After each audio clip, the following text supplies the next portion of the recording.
10.000 bandiere rosse dal Veneto sabato a Roma per la manifestazione della CGIL. Lavoro, dignità, uguaglianza per cambiare l'Italia è lo slogan scelto dal sindacato di Susanna Camusso. Ma quale cambiamento? Si chiede Confindustria del Veneto. Non è questo il segnale da dare all'Italia e all'Europa? Credo che anche il sindacato debba capire che il mondo è cambiato.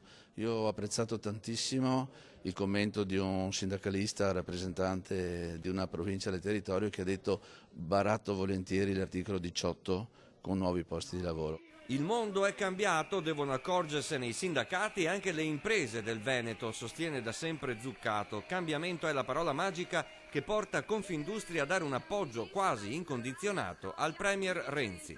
Io veramente per la prima volta vedo un cambiamento importante e se qualcuno mi dice siete filo governativi dico io sono filo chi governa perché è l'unico che può cambiare veramente le cose. Allora non è un partito, una questione di partito, è una questione che se qualcuno governa e sta tentando di cambiare il paese ha il mio sostegno.